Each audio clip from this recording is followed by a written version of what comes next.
성도 여러분 안녕하십니까? 어떻습니까?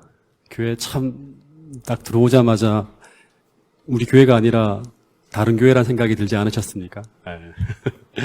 네, 우리 의자가 아주 아름답게 단장이 되었죠. 냄새가 좀 나죠, 그죠? 불편하죠, 그죠? 근데 제가 오래 있어 보니까 뭐 이제는 냄새도 사라지고 익숙해지니까 그리고 하여튼 이 깨끗한 모습이 더 분위기가 참 좋다는 생각이 듭니다. 내일부터 아마 공사가 이제 내일 모레부터 진행이 되면 아마 내일 모레부터 그 다음 주 안식일 여러분이 오시면 화장실 그다음에 주방 이 모든 것이 단장돼 있을 것이고요. 더 나아가서는 본당에 저 뒤에 대형 유리가 아마 또 끼워져 있을 수도 있습니다. 그리고 더 지나면 여러분 텃밭에도 데크가 깔려 있을 수가 있습니다. 모든 모습들이 하나하나 변해갈 텐데 그 변해가는 그런 모든 리모델링의 중요한 목적 중에 하나는 뭐냐 그러면 새로운 영혼들을 막기 위한 겁니다. 그래서 여러분 그러한 것이 가장 중요하니까 아무리 예쁘게 단장해놔도 우리가 영혼이 들어오지 않는 그런 교회라 그러면 의미가 없죠, 그죠? 그래서 그 목적들을 본질들을 생각하면서 함께 기도해 주셔서 이런 어떤 단장되어진 모습에 새로운 영혼들로 가득 차는 교회가 될 수 있도록 기도해 주시면 감사하겠습니다. 그리고 올해가 이제 이 교회 창립 70주년입니다. 제가 그래서 여러 가지로 분주합니다. 역사도 편찬해야 되고, 그 다음에 또 여러 어르신들을 만나고 또 목사님들을 만나서 아마 10월 달 중에는 이 교회가 70년간 어떻게 지내왔는지에 대한 것들을 아마 이런 소책자를 하나 만들어서 발간을 할 것 같습니다. 그리고 더 나가서 이제 제가 이제 추구하는 목회 철학이자 이 교회가 집중해야 될 이 5가지 목록은 제가 항상 비춰보면서 교회를 이끌어 가도록 하겠습니다. 진짜 말씀이 이 교회를 이끌어 가는지, 이 성령의 열매가 날마다 맺히는지, 하나님이 역사하는지, 그리고 우리가 꿈꾸는 것이 정말 하나님의 도움으로 현실이 될 수 있도록 그렇게 우리가 나가고 있는지, 지역에 대한 어떤 그런 방향을 향해 우리가 잡고 있는지, 그리고 어린이 학생 미래가 보장된 희망이 있는 그런 교회가 되는지 이런 것들을 계속 저희들이 집중하면서 이 직원의 때라든가 또 교회를 여러 가지로 이게 우리가 정책을 위반하는데 이런 부분들을 신경을 쓰도록 하겠습니다. 어쨌든 우리 최성화 장로님 이하 선교 양육부가 이제 5분 선교회를 계속할 텐데요. 잊지 말고 우리가 이 좌측에 있는 부분들 이 부분을 조금 생각하셔서 우리가 교회에서 어떤 행사를 추구하고 있는지 전반기에 우리가 집중하는 부분인데요. 이런 부분들이 다 하나님의 도우심과 또 성도들이 합심하는 가운데 아름답게 이루어질 수 있도록 기도해 주시면 감사하겠습니다. 자, 우리 교회는 아멘이 없습니다. 속으로 다 아멘합니다. 네, 그렇게 듣고 넘어가겠습니다. 자, 오늘은 이 산상수훈 속에 담겨있는 또 하나의 중요한 가르침, 이 주기도문을 가지고 기도에 대해서 함께 좀 나눠보도록 하겠습니다. 그래서 기도는 제가 정말 이제 많이 생각하는 부분인데요. 그래서 아마 이번 주부터 또 몇 주간 할 것 같아요. 산상수훈을 여러분 제가 계속 이렇게 좀 나가면서 여러분 너무 시리즈가 길다 생각하지 마시고 우리가 아마 전반기까지도 아마 그렇게까지는 가지는 않겠지만 세밀하게 좀 다루어 보도록 하겠습니다. 그래서 이 주기도문을 통해서 어떻게 보면 주기도문은 기독교인에게 기도의 샘플이죠, 그죠? 그래서 이거를 공부하면서 기도란 무엇인가에 대해서 여러분들과 함께 좀 깊이 있게 고민하고 생각하고 또 함께 공감하는 그런 시간을 갖도록 하겠습니다. 여러분 주기도문이 마태복음 6장에 나오잖아요, 그죠? 근데 마태복음 6장에만 나오는 게 아니라 또 어디도 나오죠? 박점희 집사님, 네. 주기도문이 마태복음 6장에만 나오지 않죠. 2군데 나옵니다. 누가복음 11장에도 나옵니다. 그래서 제가 다음 주에는 아마 누가복음 11장과 같이 이렇게 번갈아 보면서 이 기도에 대한 내용들을 또 한번 공부해 볼 텐데요. 이 산상수훈을 이제 산상보훈이라고 해서 엘렌 화이트 쓴 글에 보면 예수님은 이 주기도문을 한 번 하신 것이 아니라 2번 가르쳤다 그러면 2번. 한 번은 산상에서 가르쳤고 또 한 번은 평지에서 가르쳤어요. 그래서 산상에서의 가르침은 우리가 지난번에 이 주기도문의 서론이라 하는 골방에 대한 이야기와 중언부언 이야기가 나오는 마태복음 6장 이야기라고 하면 평지에서의 이 2번째 가르침은 이제 밤중에 친구에게 떡을 주기 위해서 이렇게 구하러 온 사람에 대한 예화가 나오는 누가복음 11장 이야기입니다. 몇 개월 뒤에 이걸 또 가르친 거예요. 그럼 이 주기도문을 왜 제자들에게 예수님이 말씀하셨는가? 그 배경을 잠깐 보면 누가복음 11장 1절에 보면 이 주기도문의 시작이 이렇게 나옵니다. 제자 중에 누군지 알 수가 없어요. 한 제자가 탁 나와서 예수님에게 이제 하는 말이 뭐냐 그러면 우리에게도 요한이 제자들에게 기도를 가르친 것 같이 우리에게도 가르쳐 주시옵소서 하는 그런 이야기를 합니다. 근데 왜 이런 이야기를 했냐 그러면 예수님이 기도하고 난 다음에 일어서는 모습이 너무나 막 깊은 감명이 받는 거예요, 제자가. 그래서 막 자기도 모르게 나온 소리가 뭐냐 그러면 예수님, 우리도 주님처럼 기도할 수 있도록 우리도 어떻게 하면 저렇게 기도할 수 있는지 가르쳐 달라고 이야기를 하면서 이제 주기도문이 시작되는 거예요. 그러니까 여러분, 이 주기도문이라는 거는 기도는 배워야 한다는 거예요. 여러분, 우리가 기도에 대한 것들을 성경에 대해 통해서 배우지 않으면 우리는 마치 정한수 떠놓고 우리 할머니, 할아버지들이 기도하는 것처럼 그런 성서적이지 않은 그런 기도를 할 수가 있어요. 이 기도는 배워야 돼요. 이 기도를 가르쳐 준 거예요, 예수님이. 여러분, 근데 이 제자들이 기도할 줄 모르는 사람이었나요? 이들은 기도하는 습관을 가지고 있던 유대인들이었어요. 하루 3번씩 아주 열성적으로 기도하는 신앙인들이었어요. 근데 이 제자들이 예수님에게 기도를 가르쳐 달라고 했을까? 그 이유는 예수님의 기도가 그들이 하던 기도와 너무나 달랐기 때문에 그렇습니다. 당시 유대인들의 기도는요, 한마디로 하면 아주 화려한 미사 여구가 많이 붙었어요. 이 문화를 보면. 그러니까 막 완전히 온갖 어떤 그런 문학적인 요소를 다 동원합니다. 그런 화려한 미사 여구와 수식어가 많이 붙은 아주 화려한 기도였어요. 근데 문제는 화려한데 감동이 없어요. 수식어구는 굉장히 많았지만 지루해요. 기도를 들어보면. 그리고 아주 열성적으로 뭔가 기도하는 듯 하지만 맥 빠지고 생기가 없어요. 기도가 끝나고 나면 피곤해 이렇게 가는 거예요. 그런 이상한 기도가 당시 유대인들의 기도였습니다. 기도도 길게 하지만 열매가 없는 거죠. 근데 제가 아주 어릴 때 어떤 한 영재 소년이 이 TV 프로에 나왔어요. 이 아이는 합천 해인사에서 이렇게 이제 이렇게 스님이 되기 위한 공부를 하고 있는 동자승이었다 그럽니다. 근데 이 동자승이 몇 가지 불경을 외우는데 완전히 이렇게 이제 불경을 처음부터까지 줄줄줄 안 보고 다 외우는 거예요. 그래서 막 영재라 그래갖고 사람들이 박수 치고 막 난리가 났어요. 반야심경 무슨 여러 가지 불경들이 있잖아요. 그걸 다 외우는 거예요, 줄줄이. 근데 그 꼬마가 이제 하는 이야기가 뭐냐 그러면 이제 사회자가 물었어요. 이 의미들을 아냐고 물었어요. 그랬더니 그 동자승이 하는 말이 의미는 하나도 모르지만 무슨 의미인지는 모르지만 외우긴 다 외운다고. 근데 새벽마다 이걸 외워서 독경을 한대요. 자기가 이렇게 독경을 하는데 그 독경을 하는 이유는 뭐냐 그러면 부처님께 올리는 이 기도가 바로 자기의 법력을 높여주고 이 기도가 법력을 높여주는 거예요. 내가 뭔 의미인지 모르지만 그걸 하고 있으면 법력을 높여주고 그리고 또 이제 비록 알지 못하고 깨닫지도 못하지만 오래오래 기도하면 이 독경 소리가 악귀를 쫓아낼 수 있고 그리고 그것이 공력이 되어서 어떤 변화를 자신에게 이루어준다고 믿고 있는 거예요. 아시겠습니까? 이게 뭐예요? 이게 바로 미신입니다. 이런 게. 고등 종교는 깨달음이 있어야 돼요. 아시겠습니까? 깨달음도 없지만 그냥 이거 하고 있으면 부적 붙이는 거와 똑같죠. 이거 하고 있으면 뭔가 내게 어떤 능력이 오고 변화가 온다는 거예요. 여러분, 오늘 우리의 기도도 이런 의미 없는 내용이 반복되어지는 이런 기도가 아닌지 한번 생각해 봐야 돼요. 아침, 저녁 기도가 항상 똑같은 말이 반복되어져요. 아침에 하는 기도, 저녁에 하는 기도 거의 똑같아. 이런 중언부언하는 아주 지루하고 따분하고 답답하고 맥 빠진 기도를 우리가 매일 드리고 있지 않는지 한번 생각해 봐야 돼요. 이 기도가 흥미가 없어져요, 그러면.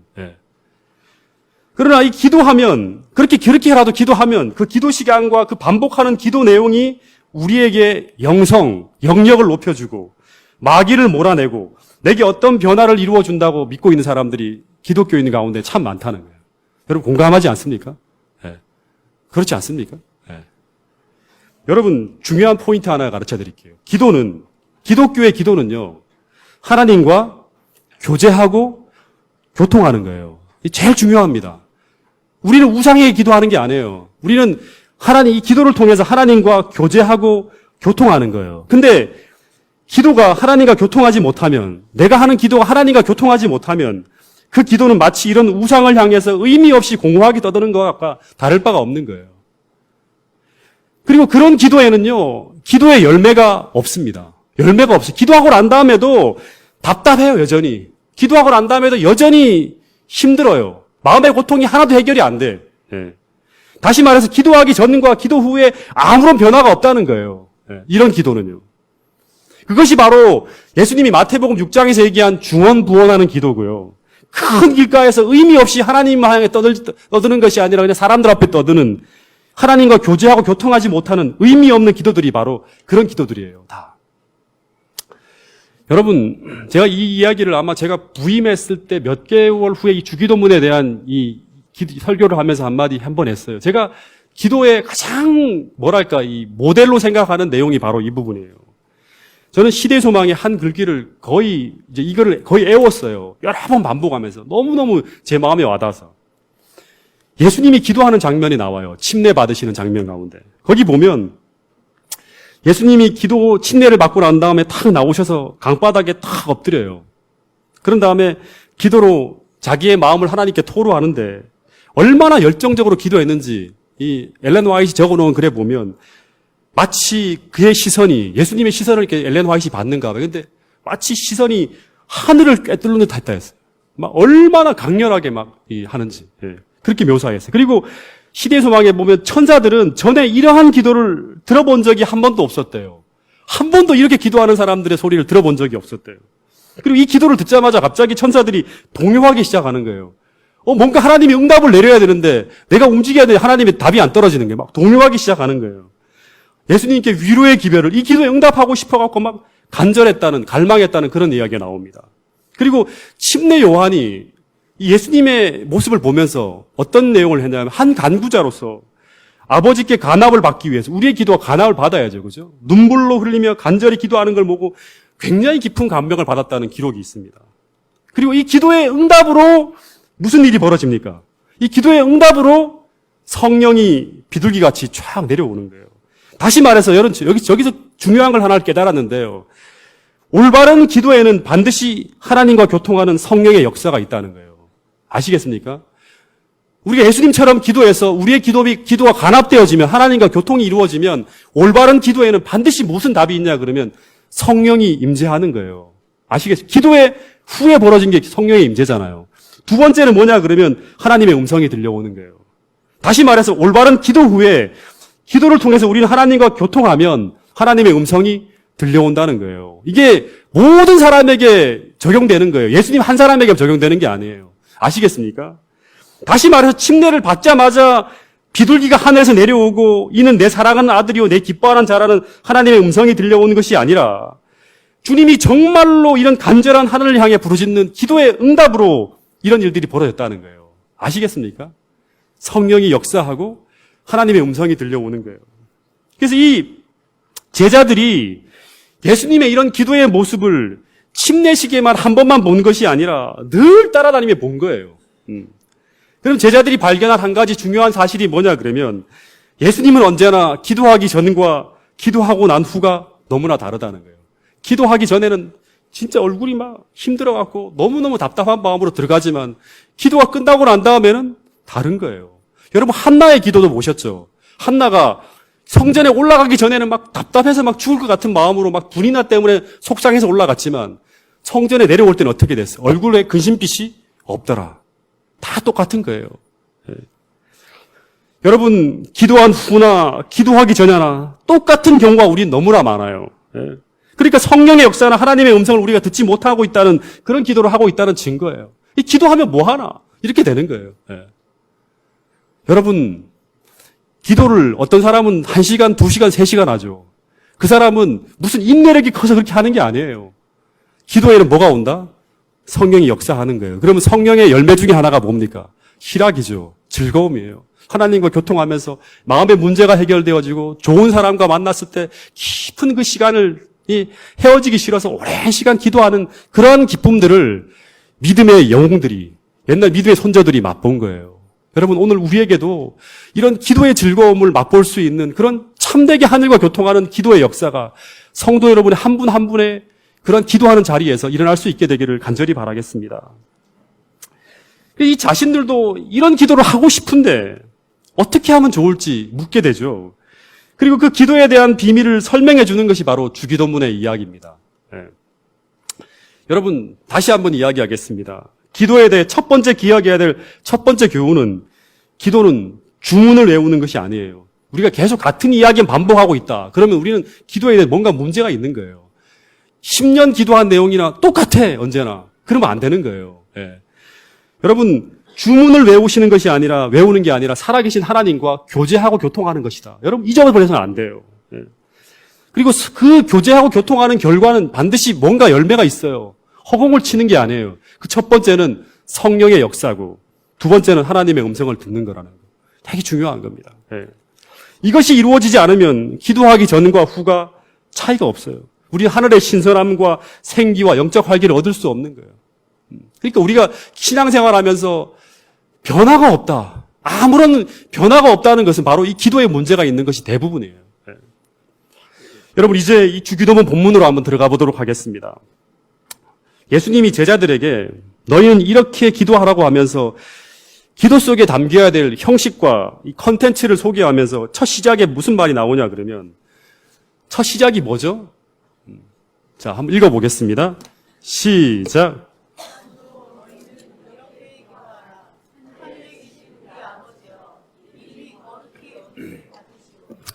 최지은 자매니 마이크 잡으라 했죠. 앞에 마이크 잡고.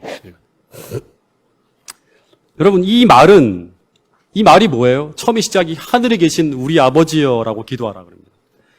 다시 말하면 이 말은 하나님이 하늘에 계시다는 거예요. 이 이야기를 뭐 또 한 번 하면 좋은데 이 하늘들이라 했죠. 하늘들. 하늘들은 세 가지 하늘이 있다. 복수예요. 예, 하늘들. 위에 우리 대기권 하늘, 우주 하늘, 하나님 보좌 하늘. 하나님이 하늘들에 계시다는 말은 어디에도 계신다는 거예요. 오늘 우리가 부르기만 하면 언제라도 우리에게 응답할 수 있는 어디에도 편재하시다는 얘기를 하는 거예요. 근데 이 기도의 시작은 하나님이 하늘에서 계시다. 이 의식에 시작됩니다. 오늘 우리가 무릎 꿇고 이렇게 기도할 때 우리는 그러니까 막연한 대상이 아니라 실제 하시는 하나님 앞으로 나가고 있음을 의식해야 돼요. 이 의식이 흐릿하거나 이 의식이 부재하다면 우리의 기도는 실패하게 돼요. 우리가 조용한 장소를 찾는 것이 어쩔 수 없으면 시장이나 길거리 사지만 우리가 가능하면 하나님께 기도할 때는 조용한 장소를 찾는 것이 바로 뭐냐 그러면 하나님의 임재 앞으로 나가고 있다는 의식을 흐트러지지 않기 위해서 그런 장소를 찾는 거예요. 여러분, 이 기도하는 자들이 반드시 가져야 될 믿음의 기초는 바로 이거예요. 하나님이 계시다는 것. 다시 말하면 우리는 무릎 꿇을 때 실제 하시는 하나님 앞으로 나가고 있다는 것. 그래서 이 얘기를 히브리 11장 6절에 보면 이런 얘기로 우리가 또 한번 생각할 수 있겠죠. 같이 한번 읽어보겠습니다. 시작. 믿음이 없이는 하나님을 기쁘시게 하지 못하나니 하나님께 나아가는 자는 반드시 그가 계신 것과 또한 그가 자기를 찾는 자들에게 상 주시는 이심을 믿어야 할지니라. 믿음이 없으면 하나님을 기쁘시게 하지 못하나니 하나님께 나아가는 자는, 기도하는 자는 반드시 하나님이 계신 것과 우리가 기도할 때 우리는 우상을 향해 기도하는 것이 아니라는 실제 하시는 참 인격체이신 하나님께 기도하고 있다는 이 의식이 굉장히 중요합니다. 계시다는 것과 또한 그가 자기를 찾는 자들에게 반드시 상 주신다는 건 뭐예요? 응답한다는 거죠. 그죠? 응답하는 분이심을 믿어야 할지니라 하는 거예요. 이게 기도하는 자에게 굉장히 중요한 자세입니다. 이 믿음을 가지고 우리가 하나님 앞에 나가야 되는 거예요. 또 하나는, 두 번째는 이 제자들이 예수님의 기도하는 모습을 이렇게 지켜보면서 예수님이 자기들의 기도와 큰 차이가 있다는 걸 아는데 그냥 그것은 하나의 열정뿐 아니라 또 하나는 뭐냐 그러면 기도의 내용도 너무 달랐어요. 그중 가장 큰 차이 중에 하나가 뭐냐 그러면 예수님이 하나님을 부르는 호칭입니다. 이게 너무 달라요. 여러분, 우리는 보통 하나님께 기도할 때 어떻게 기도하냐 그러면 주님 하고 기도하죠. 그죠? 예. 또는 어떤 분들은 보면 이제 하나님하고 기도해요. 이거를 이제 헬라어로 하면 엘로힘 그래요. 당시에 많은 사람들이 기도할 때 하나님을 유대인들의 문화를 보면 주제시여라고 이런 표현을 써요. 주제. 혹은 주님, 이걸 이제 히브리어로는 아도나이 그러거든요. 대부분의 사람들이 주님, 주제여 이런 표현들을 많이 썼어요. 당시에. 근데 예수님은 항상 하나님을 뭐라고 불렀는지 아셔요? 하나님을 뭐라고 불렀죠? 예. 뭐라고 불렀어요? 예? 예? 아버지? 아버지라고 불렀죠. 아버지. 예, 예. 거의 모든 곳에 이 아버지라는 칭호가 등장합니다. 예수님이 아버지라고 부르지 못한 곳이 성경에는 딱 한 군데 있어요. 아버지라고 부르지 못한 곳이. 대부분 다 아버지라고 기도했는데. 그 딱 한 군데가 어딘지 아세요? 예? 언제죠? 십자가상에서 인간의 모든 죄를 짊어지고 하나님과 분리되어질 때. 그때 예수님은 하나님을 아버지라고 부르지 못하고 뭐라고 불렀죠? 예. 엘리, 엘리, 라마, 사박다니. 나의 하나님, 나의 아버지야 하지 않고 나의 하나님, 어찌하여 나를 버리셨나이까 하고 이런 기도를 했다.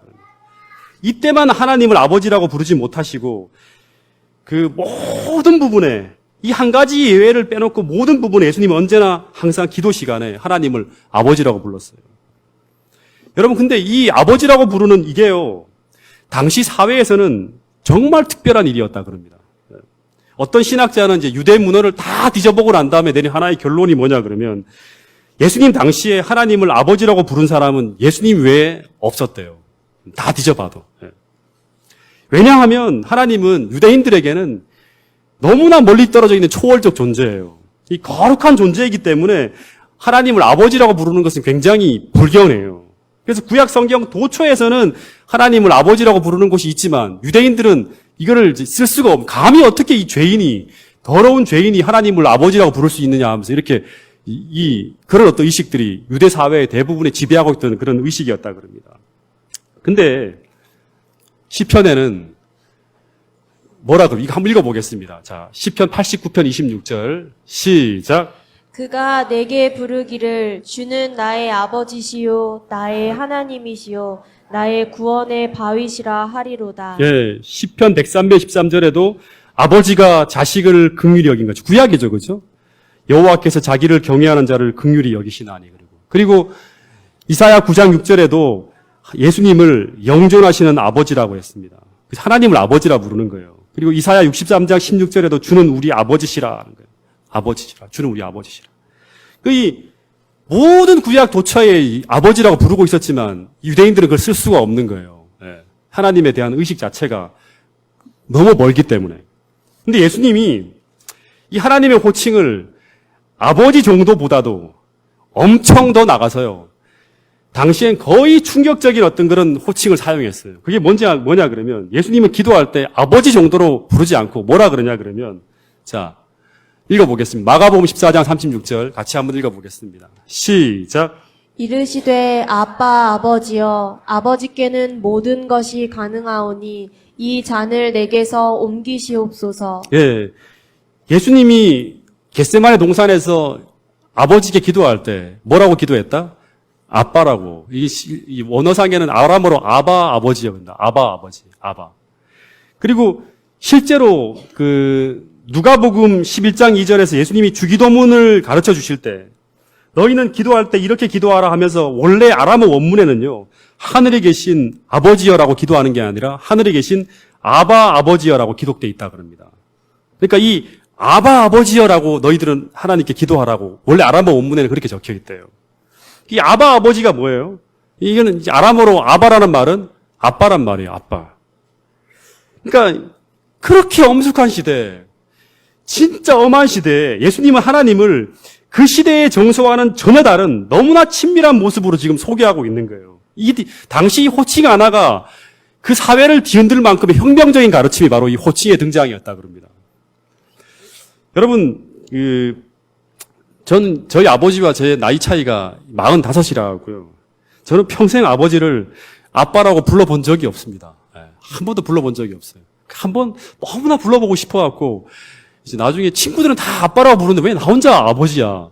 이 아버지와 아빠가 뭐가 다른가 해서 이제 아버지 어머니에게 제가 이제부터는 아빠라고 한번 불러보고 싶다고 하면서 얘기를 했더니 그 형님하고 어머니 전부 다 뭐라 그러냐고 일무시키고 어디 천하 불상놈 같이 아버지를 아빠라고 부르냐 하면서 아주 호되게 혼난 적이 있습니다. 그래서 저는 평생을 아버지를 아빠라고 불러본 적이 없습니다. 근데 그 성주가 처음 태어나서 처음 이 말을 배워갖고 처음 부르는 말이 뭐죠? 아빠가 아니라 뭐예요? 처음에는 엄마예요. 그죠? 엄마 하고 부를 때는 제가 무덤덤했어요. 그래, 엄마를 부르는 게 소리가 좀 들려오니까 저렇게 부르는구나 했는데 나중에 한참을 지나갔고 제가 어느 날 집에 딱 들어왔는데 이 녀석이 나를 보더니 뭐라고 부르냐 그러면 아빠, 뭐 이렇게 부르는 거예요, 처음에. 근데 그 처음 아빠라고 부르는데 그 기분이, 그걸 들었을 때 그 기분이 뭐라고 표현할 수 없을 만큼 너무너무 행복한 거예요. 그래서 한 번 그 말을 더 듣고 싶어갖고 계속 성주 앞으로 다가가서 아빠라고 한번 해봐. 아빠라고 한번 해봐 하면서 막 계속 들었던 기억이 나요. 근데 수도 없이 듣는데도 이게 질리지 않는 거예요. 아빠라고 부르는 이 말이. 근데 그리고 난 후에 제가 성주가 아빠라고 부르기만 하면 아빠 여기 있다고 쫓아가는 거예요. 공방에서 책을 읽다가도 아빠 하면 나가는 거예요. 성주야 왜? 하면서 쫓아나가는 거예요. 화장실에 있다가도 아빠 하고 부르면 나와서 부르면 대답하는 거예요. 성주야 아빠 여기 있다 하고 대답하는 거예요. 아무리 급하고 아무리 불편한 자리에 있어도 성주가 아빠를 찾기만 하면 언제나 바로 대답해 줬어요. 근데 그렇게 하는 이유가 뭐죠? 왜 아빠가 그렇게 대답을 하죠? 첫 번째 성주가 너무 사랑스럽기 때문이고 두 번째는 이 녀석이 아빠 하고 부르는데 제가 응답이 없거나 제가 안 보이거나 하면 불안해하면서 바로 아빠 하고 울기 시작하는 거예요. 울기 시작하기 때문에. 그래서 이 아이의 그 여린 마음, 깐난쟁이가 아빠하고 엄마를 찾고 있는 그 마음을 아빠나 부모가 의식하고 있기 때문에 부를 때마다 바로 대답하고 응답하는 거예요. 여러분, 아버지라는 호칭을 사용하는 아들은요, 대부분이 장년과 청년기에 성숙한 아들이에요. 그죠? 그리고 격식과 예의를 갖춘 그런 아들을 묘사하고 있다 그러면 아빠라고 부르는 아이는 순진무구하고 천진난만하게 아버지에게 다가오는 격식과 예의가 없어도 아버지를 부를 수 있는 갓난장이나 또는 조금도 격이 필요 없는 그냥 어느 순간에도 부를 수 있는 친아들만이 사용 가능한 호칭이 바로 이 아빠라는 호칭입니다. 여러분 근데 제가 이 말씀을 생각하면서 이 갈라디아서 4장 6절을 생각하는데 이 말씀이 굉장히 은혜예요. 자, 한번 이 말씀을 같이 읽어보겠습니다. 시작. 너희가 아들인 고로 하나님이 그 아들의 영을 우리 마음 가운데 보내사 아바 아버지라 부르게 하셨느니라. 네. 너희가 아들인 거로 창문을 좀 엽시다. 창문을 좀 열면서 봅시다. 너희가 아들인 거로 다시 말하면 진짜 아들이라는 거예요. 다시 말하면 진짜 아들이라는 말은 진짜 친아들이라는 거예요. 너희들이. 그래서 하나님이 그 아들의 영을 우리 마음 가운데 보내사 이 하나님을 아버지가 아니라 어떻게 부르게 하신다? 아버지라고 부르게 하신다고 하는 게 이제 구약적인 표현인데 이 사도 바울이 뭔가 영감을 쫙 받으면서 이 아버지라고 표현하는 게 아니라 아버지라 부르게 했다. 다시 말하면 아빠 아버지라 부르게 했다는 거예요. 이 아빠 아버지라는 말은 오늘 우리 모두에게 너희는 뭔가 법적으로 구해낸 하나님의 양자가 아니라 친아들이라는 거예요. 네. 여러분 제가 성주가 제 아들인데 이 성주가 오늘 없기 때문에 제가 편하게 얘기하는 거예요. 네. 제가 이 성주를 너무너무 좋아하는데 이 성주가 자꾸 나이가 들어가고 사춘기에 접어들면서 저와 점점 거리가 생기게 됐어요. 근데 이 이유는 이 녀석이 제가 하는 말들, 지시들 그리고 아버지의 수많은 뜻을 받들지 못하는 거예요. 그래서 자꾸 아버지의 기대에 미치지 못하는 방향으로 흘러가고 있었기 때문에 아버지와 자꾸 거리가 생깁니다. 우리도 하나님 율법을 자꾸 이렇게 범하게 되면 자꾸 멀어지잖아요. 그죠? 뭔가 모르게. 그러면서 이 자신을 보고 이 아버지가 별로 자기를 안 좋아한다고 생각하면 점점 더 저를 부담스럽게 생각하고 동시에 아버지의 사랑이 자기에게 식어버렸다고 이렇게 생각을 하는 거예요. 어느 순간인가부터 저와 대화가 옛날하고 다른 거예요. 거의 형식적인 대화. 성주야 밥 먹었어? 그러면 응 먹었어요.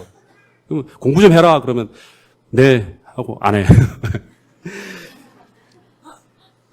예전에 하던 그런 개인적이고 깊이 있는 아빠 하면서 막 자기가 사소한 얘기들 이렇게 풀어놓고 막 하는 그런 얘기를 거의 나누지 못하고 점점 사이가 멀어지게 되었어요. 그러니까 아버지와 아들 사이의 대화가 형식화되는 거예요. 기도가 형식화되는 거 똑같은 거죠. 네.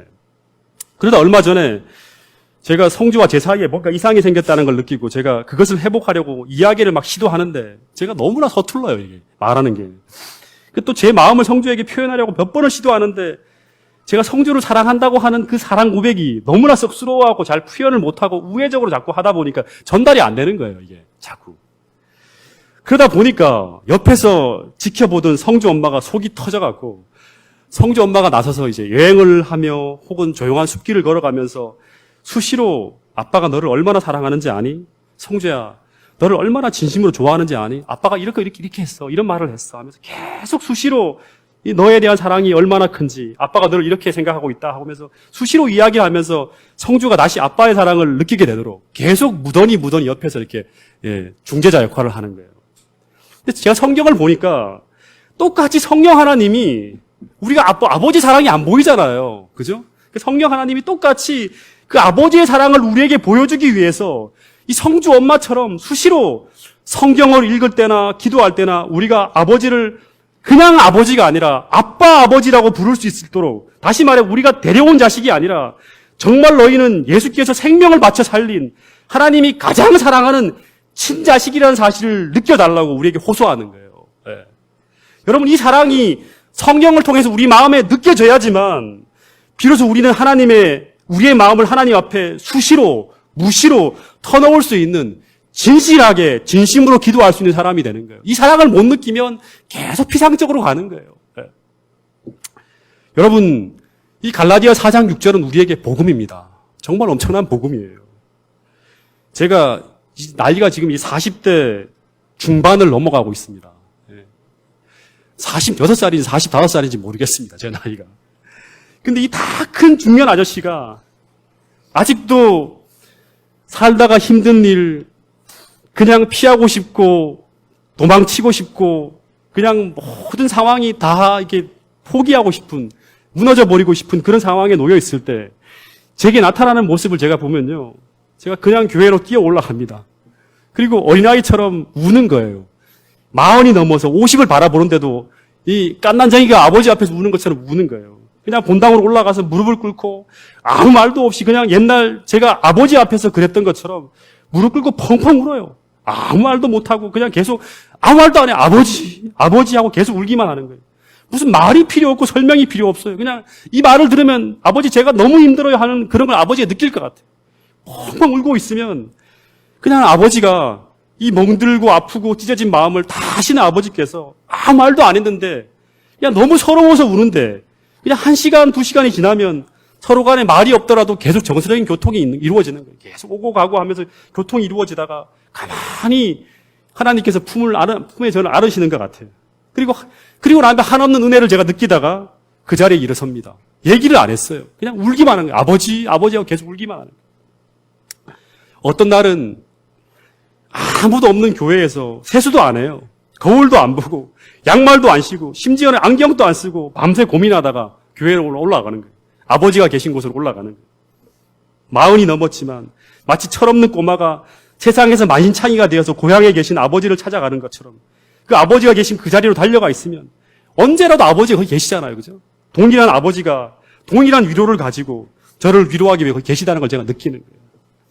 여러분, 제가 그럴 때마다 제 마음에서 느끼는 건 뭐냐 그러면, 하나님, 제가 정말 이 문제에 눌려서 고민하고 있습니다. 아버지 저를 구해주세요. 아버지 품에 저를 품어주시고 제가 염려하지 않도록 해주시고 저의 문제를 아버지가 해결해 주세요 하고 기도하는 거예요. 그럼 하나님은 옛날 제가 아버지에게 느끼던 그 친밀한 아버지의 사랑을 가지고 교통이 이루어지면 느끼는 거예요. 그게 안 이루어지고 나가면 안 되는 거예요. 이게 느낄 때까지 계속 그렇게 앉아 있으면 하나님께서 그 친밀한 사랑을 가지고 먼저는 제가 염려하지 않게 해주시고 두 번째는 그 문제 속에서 하나님의 도움을 경험할 수 있도록 도와주시는 거예요. 첫 번째는 마음의 편안을 주시는 거예요. 염려하지 않도록 저를 위로해 주시고, 두 번째는 그 문제 속에서 반드시 하나님의 도움을 경험할 수 있도록 답을 주시는 거예요. 여러분, 그래서 이 한가 단어, 아빠, 아버지라는 말 속에는 정말 자식을 너무나 사랑하는, 제가 성주를 사랑하는 것보다 더 사랑하는 그 아버지의 심정이 담겨 있는 단어임을 잊지 않아야 돼요. 이거를 고르고 골라갖고 성령 하나님이 사도 바울을 통해서 아바 아버지라고 쓰라고 한 거예요. 여러분, 우리에게는 우리가 아바 아버지라고 부를 수 있는 그런 위대한 하나님이 계시다는 사실을 잊지 마시고, 지치고 힘들고 도움이 필요할 때, 무기력할 때 언제라도 그 꼬마 성주가 수시로 시도 없이 아빠를 불러댔던 것처럼 그렇게 하나님 아버지를 부를 수 있는 저와 여러분들이 될 수 있기를 간절히 바라겠습니다. 여러분, 다시금 기억하시기 바랍니다. 기도는 우상을 향해서 주문을 외우는 것이 아니라 인격체이신 하나님과 교통하는 거예요. 이런 정서적 교감을 통해서 우리는 기도하기 전과 기도한 후가 달라야 돼요. 여러분, 시대의 소망을 보세요. 겟세마네 동산에 예수님이 올라가기 전과 후가 달랐어요. 올라가기 전에는 흔들리고 막 고통스러워서 막 견딜 수 없어 하시다가 기도하고 난 후에 어떻게 됐죠? 여전히 환경은 동일하게 예수님이 괴롭고 힘들었지만 그것을 이길 수 있는 하나님의 힘과 능력을 받고 난 다음에 십자가 앞으로 걸어갔던 거예요. 겟세마네 동산에 걸어가기 전에는 넘어졌어요. 예수님 못 갔어요.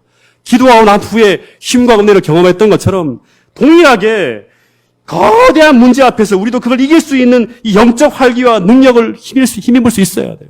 그것이 바로 기도라는 위대한 도구라는 거예요. 여러분 정말 이런 기도의 사람, 기도의 용사가 저를 비롯해서 동작중앙교회 모든 성도가 될 수 있기를 간절히 바라겠습니다. 창문을 조금 열었으면 좋겠습니다. 굉장히 더워요. 그죠? 위라서 더운가요? 제가? 네. 아, 여기 바로 올라가오는구나. 예. 네. 예. 창문은 두세요, 그러면. 예. 자, 하나만 더, 주기도문 본문에 나와 있는 걸 몇 가지만 좀 더 살펴보겠습니다. 여러분, 이 주기도문은요, 예수님이 늘 하시던 기도의 순서고 모습이에요. 늘 하시던 기도의 순서고 모습이에요. 근데 여기에는 6가지 간구가 나옵니다. 여러분, 주기도문은 똑같이 하라는 게 아니에요. 여기서 교훈을 받으라는 거예요. 이거를 연구해야 돼, 그래서요. 예. 그냥 사람들은 주기도문만 하면 기도 다 했다고 생각하는 사람인데 그 착각입니다. 그건 주문해 오는 거예요. 우상을 향해서. 예. 주기도문은 공부하는 거예요. 여기 6가지 간구가 나오는데 그 첫 번째는 뭐냐 그러면 그분의 이름이에요. 그분의 이름을 거룩히 하는 거. 그 다음에 두 번째는 그의 나라가 하늘에서 이루어진 것처럼 땅에서 이루어지는 거. 세 번째는 하나님의 뜻이에요. 뜻. 그러니까 그의 이름, 그의 나라, 그의 뜻. 이건 다 연구해야 돼요. 이 얘기는 제가 다음 주쯤에 또 이어가도록 하겠습니다. 그리고 그 다음에 나오는 3가지가 뭐냐 그러면 우리의 일용할 양식, 우리입니다. 첫 번째는 그의고 하나님이죠. 두 번째는 우리예요. 우리의 일용할 양식, 그 다음에 두 번째는 우리의 죄, 세 번째는 우리의 시험입니다. 그러니까 예수님의 기도에 항상 예수님이 산에 올라가잖아요. 올라갈 때마다 그분의 1차적 관심이 뭐냐 그러면 모두 하나님에 대한 거예요. 하나님. 그의 이름, 그의 나라, 그의 뜻. 예. 여러분 이게 굉장히 차원 높은 이야기인지 모르지만 우리가 무릎을 꿇을 때마다 먼저 기도해야 될 내용은 우리 자신을 위한 기도가 절대 아닙니다. 예. 하나님의 영광과 그분의 나라와 그분의 뜻이에요. 이것을 제일 먼저 구하는 것이 바른 기도예요. 아시겠습니까? 근데 기도가 철저하게 자기중심적인 기도에 머물러 있다면 우리는 성경에서 말하는 기도가 무엇인지 전혀 모르고 있는 사람이에요. 예. 다시 말해서 우리가 우리 자신만을 위한 기도를 하고 있다면 우리는 산상수훈을 통해서 하나님이 가르쳐주는 그 기독교가 무엇인지 모르고 있는 거예요. 복의 통로로서 빛과 소금의 사명 이런 것들이 전혀 존재하지 않는 사람들이 드리는 기도가 자기만을 위하는 기도를 드리는 사람들. 다시 말해 이런 사람은요. 그 사람이 아무리 교회를 다니고 있지만 그 사람의 신앙은 30년 전에 우리 어머니가 매일 정한수 떠놓고 우리 아들, 우리 가족 하면서 우상을 향해 기도하는 바와 별다를 바 없는 거예요. 그래서 기독교인의 삶을 살아가고 있는 겁니다. 여러분, 우리의 기도가 왜 이타적인 기도, 왜 하나님의 나라와 그분의 이름과 그분의 뜻을 구하는 기도가 돼야 되는가? 예, 중요한 겁니다. 하나님이 우리에게 뭘 가르쳐 주냐 그러면 이 주기도문은요, 그것만 공부해서는 안 되고 6장을 다 공부해야 돼요. 그 뒤에 내용도 다음에 공부할 텐데요. 하나님은 우리 세상을 한번 바라보라는 거예요. 아무리 부모가 가난한 부모라 하더라도 자식이 배고플 때는 밥을 주어야 한다는 것을 알고 있어요. 예. 옷이 없으면 옷을 주어야 한다는 걸 알고 있고 날씨가 추워지면 코트가 필요하다는 걸 알고 있다는 거예요. 그러기에 정상적인 자녀는 이 점에 대해서 다시 말해 구하지 않아도 부모를 완전히 신뢰한다는 거예요. 세상에 어떤 악한 아버지도 자식이 무엇이 필요한지는 다 알고 있다는 거예요. 하물며 선하시고 우리를 자녀보다 더 아끼는 우리가 자식을 아끼는 것보다 더 아끼시는 그 아버지가 어떻게 자기의 자녀의 필요한 바를 모르겠느냐 하는 거예요. 그래서 우리가 어떻게 기도를 드려야 되나? 그러므로 우리는 어떻게 기도를 드려야 되는가? 이 주기도문의 이야기의 결론은요. 바로 마가복음 마지막 절과 이어져 있어요. 주기도문의 순서를 통해서 하나님이 주시는 주기도문의 기도는 이렇게 해야 된다 하면서 기도의 마지막이 이렇게 흘러가는 거예요. 읽어보겠습니다. 시작. 그러므로 염려하여 이르기를 무엇을 먹을까, 무엇을 마실까, 무엇을 입을까 하지 말라. 이는 다 이방인들이 구하는 것이라. 너희 하늘 아버지께서 이 모든 것이 너희에게 이거를 1차적으로 고민하지 말라는 거예요. 이런 것들은 다 이방인들이 이기적으로 하는 그 기도 속에 나오는 거 아니냐. 예? 우상에게 하는 기도. 모든 아버지께서 하늘 아버지 이 모든 것이 너희에게 있어야 될 줄 안다는 거예요. 그런즉 주기도문의 첫 번째, 두 번째, 세 번째를 너희 배웠지. 그런즉 너희는 먼저 그의 나라와 그의 의를 구하라. 그리하면 이 모든 것을 하나님이 더해 주신다는 거예요. 예. 여러분, 기도가 여기에 출발하지 않으면 그 기도는 언제나 이기적인 기도가 되고, 그렇게 되면 그것은 더 이상 기도가 아니라 어떻게 보면 우리 마음속에서 아무렇게나 떠오르는 생각이에요. 그 생각들이 뭐냐 그러면 두려운 생각, 염려하는 생각, 그리고 세상에 대한 갈망, 이런 우리 마음에서 만들어내는 생각들이지 진짜 기도가 아니에요. 여러분, 진짜 기도는 성령이 인도하시고 떠오르시게 하는 생각들이에요. 아시겠습니까? 성령이 인도하시는 생각들이에요. 그것이 바로 진짜 기도예요. 그 생각이 우리를 기도 속에서 인도하게 해야 돼요. 예. 그 성령이 인도하시는 기도가 진짜 기도인데, 그 성령 하나님이 주시는 생각들은 하나님의 마음이고 하나님의 뜻이고 그분의 이름을 영화롭게 하는 그 생각들을 먼저 펼쳐나가게 만드는 거예요. 예. 여러분, 주기도문에서 하나님 우리의 필요를 위해 구하지 말라는 게 아니에요. 주기도문의 우선순위를 정하신 것은 하나님은 우리의 필요를 알고 있다는 거예요. 그것은 내가 책임질 테니 너희는 먼저 이것을 더 간절하게, 더 중요하게 생각하게 하고 기도해 달라는 거예요. 여러분, 우리가 이렇게 기도하게 될 때, 우리의 기도 방향이 이렇게 맞추어질 때 하나님은 우리에게 이 사명을 이룰 수 있는 능력을 주실 뿐 아니라 그 다음 우리에게 필요한 나머지 부분을 책임져 주신다는 거예요. 여러분, 이것은 구약시대 모든 하나님의 마음에 합당하게 기도드린 모든 사람들의 기도의 샘플입니다. 이건. 여러분, 제가 몇 년 전에 처음 이 주기도문을 강의할 때 이 얘기를 했는데요.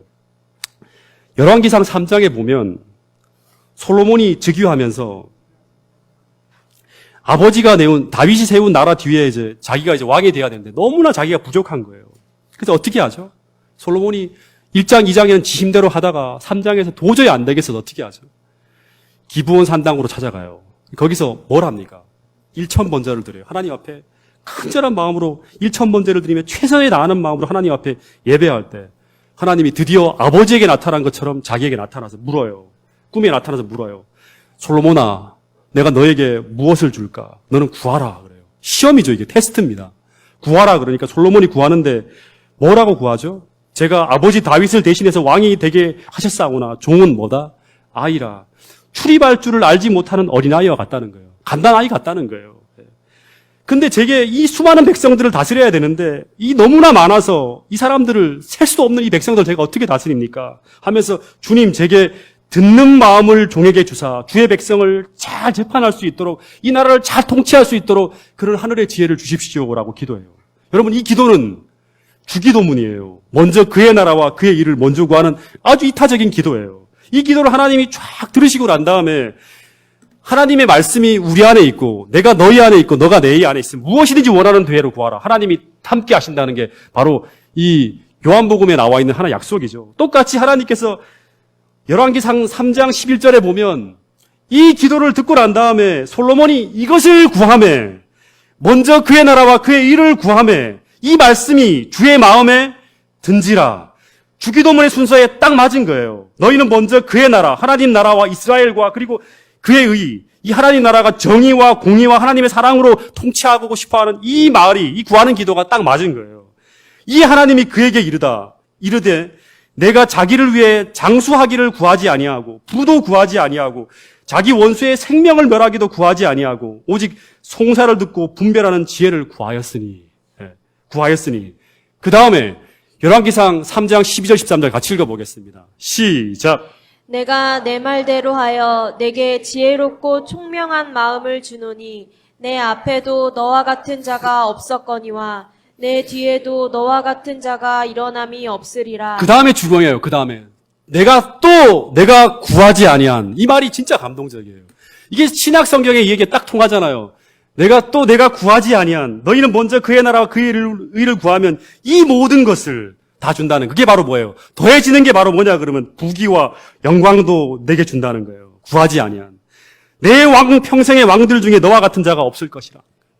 여러분, 그리스도인은 이런 이타적인 사람이 돼야 되고 그런 마음을 가지고 그런 성경의 인도하심을 따라 기도하게 될 때 하나님 우리의 기도하고 난 다음에 우리의 기도의 방향도 바꾸어 주시고 우리의 품성도 변하게 해주시고 우리가 고민하고 염려하는 것들을 다 하나님께서 해결해 주시는 그런 축복들을 경험하는 거예요. 기도하기 전과 후가 달라지는 거예요.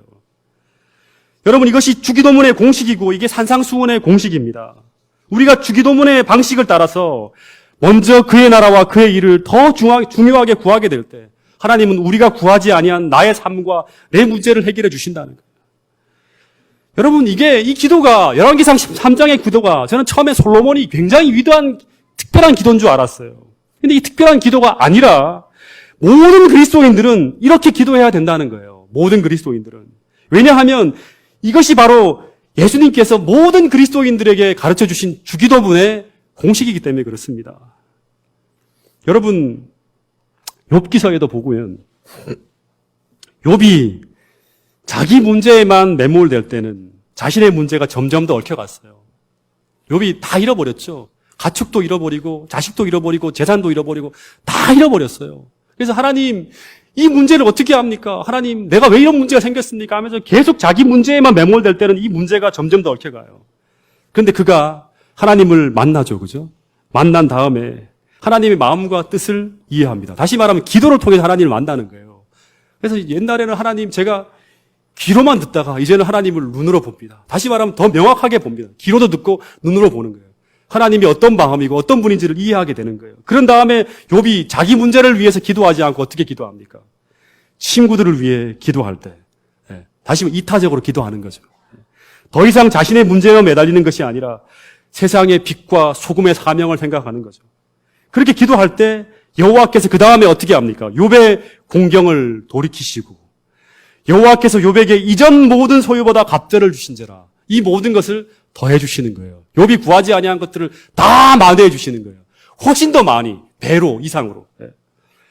여러분, 난 하나님의 일을 행하고 거기에 집중하는 거예요. 그의 나라와 그의 일을 구하고 하나님은 내 일을 책임져 주시고 내 일을 해 주시고 이것이 바로 성경에 나타난 공식들이에요.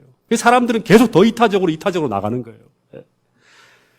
여러분, 이렇게 되지 않으면 우리 기도는 이 하나님의 마음이 아닌 것들을 가지고 계속 하나님께 기도하고 간구하면서 마치 우상 숭배하는 사람들과 똑같이 교회는 10년, 20년, 30년 아니지만 기도하고 난 다음이나 후나 아무런 감동이 없어요. 하나님 주시는 게 없어요. 공허하게 나가는 거예요. 맨날 공허하게 왔다 갔다 하는 거예요. 그러면서 우리의 마음은 점점 더 우상 숭배자들과 똑같이 기복신앙으로 흘러가는 거예요.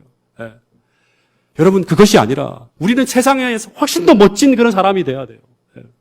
여러분, 하나님의 능력이 여러분을 호위하게 되는 정말 위대한 그리스도인, 이 사람들이 바로 마지막 때 주님을 위해서 일어나야 될 하나님의 백성들이에요.